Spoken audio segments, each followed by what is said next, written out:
കേരളത്തിലെ മതസൗഹാർദ്ദം ഇന്ന് സോഷ്യൽ മീഡിയയിൽ ലൈക്കും റീച്ചും വാരിക്കൂട്ടാനുള്ള വെറുമൊരു കോണ്ടന്റ് മാത്രമായി മാറുകയാണ്. ഇന്ന് നമ്മൾ ചർച്ച ചെയ്യുന്നത് സോഷ്യൽ മീഡിയയിലെ മതസൗഹാർദ്ദ കാട്ടിക്കൂട്ടലുകളെ കുറിച്ചാണ്. പണ്ട് നോർമലായിരുന്ന പല കാര്യങ്ങളും ഇന്നെന്തോ വലിയ സംഭവമായി സോഷ്യൽ മീഡിയയിൽ അവതരിപ്പിക്കപ്പെടുന്നു. മറ്റൊരു മതത്തിൽപ്പെട്ട ഒരാൾ, ഉദാഹരണത്തിന് ഒരു ഹിന്ദു മുസ്ലിം ആചാരത്തിൽപ്പെട്ട എന്തെങ്കിലും ചെയ്താൽ അത് സെക്യുലർ ആണെന്നും ഇതാണ് റിയൽ കേരള സ്റ്റോറി എന്നും നമ്മുടെ നാടിന്റെ പ്രത്യേകതയാണെന്നുമൊക്കെയുള്ള കമന്റ്സ് വരും. ഈ പ്രതിഭാസത്തെ മോറൽ പെർഫോമേറ്റിവിറ്റി അല്ലെങ്കിൽ ധാർമ്മിക പ്രകടനം എന്നാണ് പറയുന്നത്. സോഷ്യൽ മീഡിയയിൽ കാണിക്കുന്ന ഇത്തരം മതസൗഹാർദ്ദ പ്രകടനങ്ങളെക്കുറിച്ച് ലോകത്തെമ്പാടും ഒരുപാട് പഠനങ്ങൾ നടന്നിട്ടുണ്ട്. ഇതിനെക്കുറിച്ച് ഇന്തോനേഷ്യയിലെ റമദാൻ കാലത്ത് നടന്ന ഒരു ഡിജിറ്റൽ എത്നോഗ്രാഫി പഠനം പറയുന്നത് ഇങ്ങനെയാണ്. അവിടെ വൈറലായ തക്ജീൽ വാർ എന്ന ട്രെൻഡിനെ കുറിച്ചായിരുന്നു പഠനം. വ്യത്യസ്ത മതസ്ഥർ തമാശ രൂപേണ നോമ്പുതുറ വിഭവങ്ങൾ വാങ്ങാൻ മത്സരിക്കുന്ന വീഡിയോസാണിത്. ഈ ട്രെൻഡിനെ ഐക്യത്തിന്റെ പ്രതീകമായി വാഴ്ത്തപ്പെടുമ്പോഴും പലരും ഇതിനെ തങ്ങളുടെ പേഴ്സണൽ ബ്രാൻഡിങ്ങിന് വേണ്ടിയും റീച്ച് കൂട്ടാൻ വേണ്ടിയുമാണ് ഉപയോഗിച്ചതെന്ന് ഗവേഷകർ പറയുന്നു. അതായത് സഹിഷ്ണുതയും സ്നേഹവും പലപ്പോഴും ക്യാമറയ്ക്ക് മുന്നിലെ വെറുമൊരു പ്രകടനമായി മാത്രം മാറുകയും അതൊരു ഡിജിറ്റൽ ട്രെൻഡായി മാത്രം ഉപയോഗിക്കപ്പെടുകയും ചെയ്യുന്നു. പീറ്റർ കലീനിയും തന്റെ പഠനങ്ങളിൽ ഇതിനെ പെർഫോമേറ്റീവ് അല്ലീഷിപ്പ് എന്ന് വിളിക്കുന്നുണ്ട്. ഹെയ്ഡി എ ക്യാമ്പൽ, റൂത്ത് സുറിയ എന്നിവർ ചേർന്ന് എഡിറ്റ് ചെയ്ത digital religion understanding religious practice in digital media എന്ന പുസ്തകം ഡിജിറ്റൽ യുഗത്തിൽ മതവും വിശ്വാസവും എങ്ങനെ മാറുന്നു എന്ന് പറയുന്നുണ്ട്. മതസൗഹാർദ്ദം എന്ന വലിയ ആശയത്തെ ഇന്ന് നിയന്ത്രിക്കുന്നത് നമ്മുടെ നാട്ടിലെ സാധാരണക്കാരല്ല, മറിച്ച് ഇൻസ്റ്റാഗ്രാമിലെ ഇൻഫ്ലുവൻസേഴ്സും അവരുടെ റീൽസുമാണ്. ലൈക്കുകൾ കിട്ടാൻ വേണ്ടി ഡിസൈൻ ചെയ്യപ്പെട്ട കോണ്ടന്റായി ഇത് മാറിയെന്നും മതസൗഹാർദ്ദം എന്നതിന്റെ ഡെഫിനിഷൻ തന്നെ ഇത്തരം കോണ്ടന്റ് ട്രെൻഡിലേക്ക് ചുരുങ്ങിയെന്നും ഈ പുസ്തകത്തിൽ ഇവർ അവകാശപ്പെടുന്നു. ക്ഷേത്ര മൈതാനങ്ങളിൽ നടക്കുന്ന നോമ്പുതുറകൾ, ആറ്റുകാൽ പൊങ്കാലയ്ക്ക് വരുന്നവർക്ക് വെള്ളവും മറ്റും നൽകി മുസ്ലിം മതത്തിലുള്ളവർ സഹായിക്കുന്നത്, നോമ്പെടുക്കുന്ന ഹിന്ദുസ്, എല്ലാ മതത്തിൽപ്പെട്ടവരും ആഘോഷങ്ങളിൽ പങ്കുചേരുന്നത്, ഇതൊക്കെ നമ്മുടെ നാട്ടിൽ പണ്ട് മുതൽ നടക്കുന്ന സ്ഥിരം കാഴ്ചയാണ്.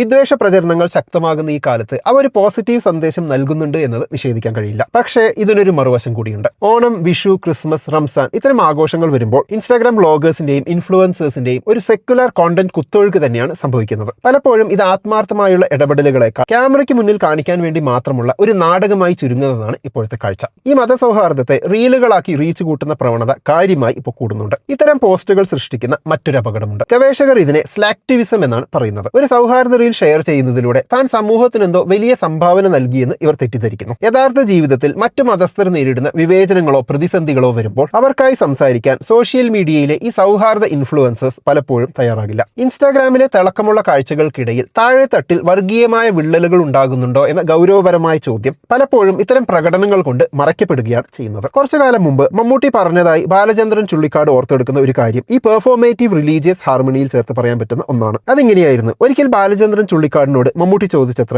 പണ്ട് ഞാൻ നിന്റെ വീട്ടിൽ വന്നാൽ അത് സൗഹൃദമായും ഇന്ന് അത് മതസൗഹാർദ്ദമായും മാറിയല്ലോ എന്ന്. സോഷ്യൽ മീഡിയയിൽ നടക്കുന്ന മതസൗഹാർദ്ദ കാട്ടിക്കൂട്ടലുകളെ കുറിച്ചുള്ള ഒരു നേർചിത്രമാണ് മമ്മൂട്ടിയുടെ ഈ വാക്കുകളിലുള്ളത്. രണ്ട് മതത്തിൽപ്പെട്ടവർ പരസ്പരം സൗഹൃദത്തിലാകുന്നതും പല കാര്യങ്ങളും ഒരുമിച്ച് ചെയ്യുന്നതുമെല്ലാം മതസൗഹാർദ്ദം എന്ന ഈ ഒറ്റ ലേബലിലേക്ക് ഒതുക്കേണ്ട കാര്യമുണ്ടോ? ഇന്നത്തെ ഇന്ത്യയിലെ പല കാര്യങ്ങളിൽ നിന്നും വ്യത്യസ്തമായി മികച്ച രീതിയിൽ തന്നെയാണ് കേരളം ചിന്തിക്കുന്നത് എന്ന കാര്യത്തിൽ തർക്കമില്ല. മിക്ക കാര്യങ്ങളിലും മികച്ച ഐക്യം തന്നെയാണ് കേരള ജനത കാണിക്കുന്നത്. പക്ഷെ അതിനെല്ലാം മതസൗഹാർദ്ദം എന്ന ഒറ്റ ലേബലിലേക്ക് ചുരുക്കി വായിക്കേണ്ട ആവശ്യമുണ്ടെന്ന് തോന്നുന്നില്ല. ബിരിയാണി പങ്കുവയ്ക്കുന്നതോ ആഘോഷങ്ങളിൽ പങ്കെടുക്കുന്നതോ മാത്രമാണ് മതസൗഹാർദ്ദം എന്ന മിഥ്യാബോധം മാത്രമാണ് ഇത്തരം കാര്യങ്ങൾ സൃഷ്ടിക്കുന്നത്. ചുരുക്കത്തിൽ സോഷ്യൽ മീഡിയയിലെ മതസൗഹാർദ്ദത്തിന്റെ കാഴ്ചകൾ കാണാൻ രസമാണ്. ചിലപ്പോഴൊക്കെ അവ നൽകുന്ന പോസിറ്റീവായ സന്ദേശത്തെ നമുക്ക് തള്ളിക്കളയാനും പറ്റില്ല. പാളയം പള്ളിയിലെ ഇമാം ആറ്റുകാൽ പൊങ്കാലയോട് അടുപ്പിച്ച് നടത്തിയ പ്രസ്താവനകളടക്കം പലതും പ്രശംസനീയം തന്നെയാണ്. എന്നാൽ ചിലതെങ്കിലും ക്യാമറയ്ക്ക് മുന്നിലെ പ്രകടനങ്ങളായി മാത്രം മതസൗഹാർദ്ദത്തെ മാറ്റുന്നുണ്ട്. അതിന്റെ ഒരു ലേറ്റസ്റ്റ് ഉദാഹരണമാണ് ഈ അടുത്ത് 24 ന്യൂസിന്റെ ശ്രീകണ്ഠൻ നായർ നോമ്പിന്റെ ഇടെ ചായ കുടിച്ച് പരിപാടി നടത്തരുത് എന്ന് ചിലർ കമന്റ്സ് ഇട്ടപ്പോൾ ഇനി ഞാൻ അങ്ങനെ ചെയ്യില്ല എന്ന് പറഞ്ഞത്. സ്വന്തം പേഴ്സണൽ ചോയ്സ്, ഫ്രീഡം ഇതൊക്കെ കളഞ്ഞിട്ടാണെങ്കിലും ഞാൻ മതസൗഹാർദ്ദത്തെ സപ്പോർട്ട് ചെയ്യും എന്നൊരു ലൈനാണ് അദ്ദേഹം പിടിക്കാൻ ശ്രമിച്ചതെങ്കിലും സംഭവം ബാക്ക് ഫയർ ചെയ്യുകയാണ് ചെയ്തത്. അപ്പൊ കേരളത്തിലെ സോഷ്യൽ മീഡിയ പ്ലാറ്റ്ഫോമുകളിൽ ഇത്തരം മതസൗഹാർദ്ദ വീഡിയോസ് കാണുമ്പോൾ നിങ്ങൾക്ക് എന്താണ് തോന്നിയിട്ടുള്ളത്?